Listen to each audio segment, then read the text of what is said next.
Europe Soir. Il est 18h54 et c'est l'heure de l'invité d'Europe Soir avec vous, Antonin André. Et l'invité ce soir, Olivia, c'est un des patrons du sport français. Bonsoir, Denis Masséglia.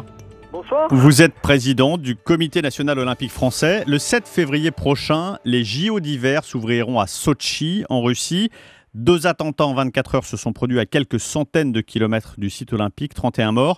Question simple, est-ce que la sécurité des athlètes français vous inquiète ?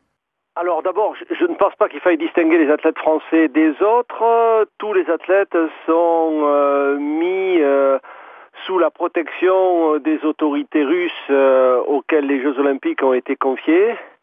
Bon, il est bien entendu que pour l'instant, le dispositif de sécurité qui aura été mis en place pour les Jeux n'est pas déployé et que au moment des Jeux olympiques, il sera évidemment conséquent. Alors, dire inquiété, non, préoccupé, oui, quand même, parce que c'est pas anodin ce qui s'est passé. Ça montre qu'il y a des groupes activistes qui sont prêts à tout, et Dieu sait si les Jeux Olympiques constituent une caisse de résonance exceptionnelle pour montrer à la face du monde un certain nombre de revendications.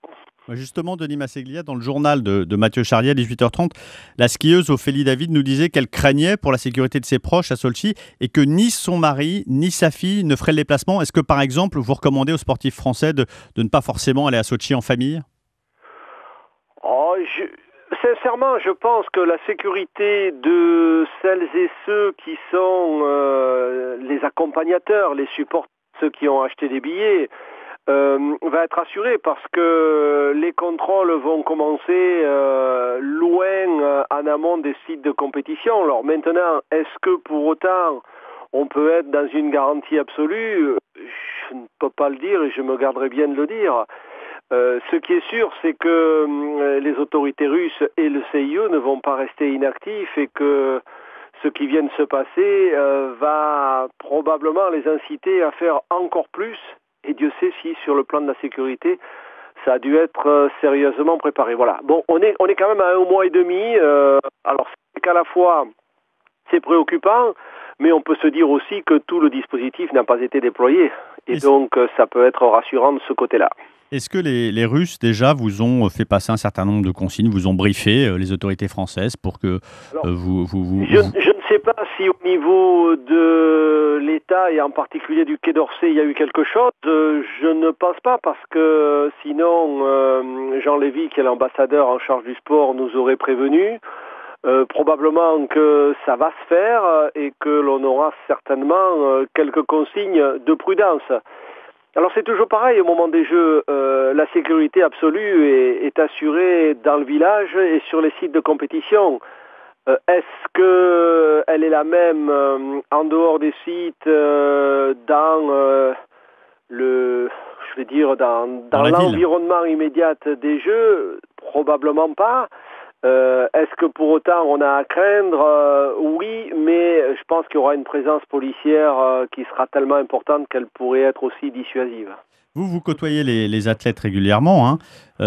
Est-ce que cette pression, cette dimension sécuritaire, est-ce qu'elle est compatible avec la performance ? Parce qu'on imagine que dévaler des pistes à 200 à l'heure dans un climat de menaces terroristes, pour grossir un peu le trait, c'est pas forcément optimum pour faire des bonnes performances. Non, je crois que les athlètes sont dans leur bulle. À partir du moment où on leur dira que les garanties de sécurité ont été obtenues, et le CIO va tout faire pour les obtenir évidemment, eux resteront concentrés sur la performance sportive et la notion de danger terroriste ne sera pas présente dans leur esprit, du moins on peut l'imaginer comme tel.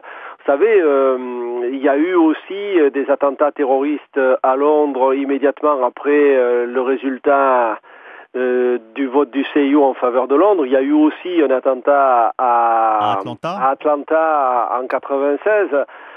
Pour autant, les athlètes le lendemain ou le jour même ont été au rendez-vous des performances. Donc, je ne pense pas que ce soit un facteur perturbant à partir du moment où on a fait le choix d'y aller.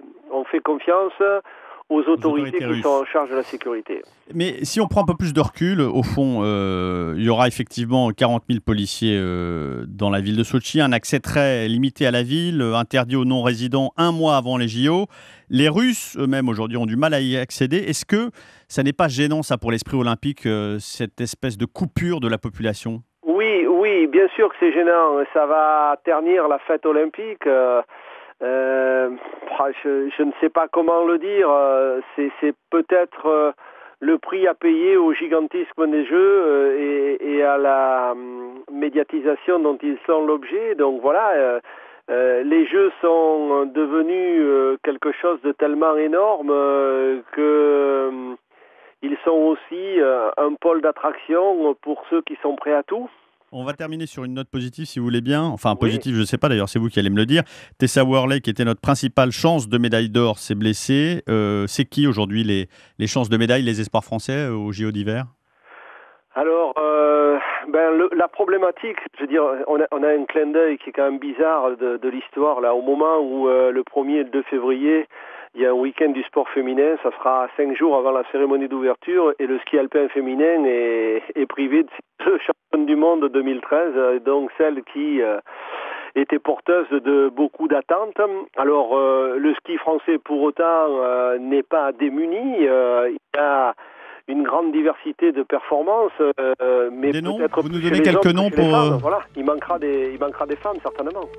Voilà, pas beaucoup de femmes, mais beaucoup de policiers et de militaires, on a compris. Merci, Denis Masseglia. Merci de votre fidélité. Vous écoutez Europe 1, il est 19h.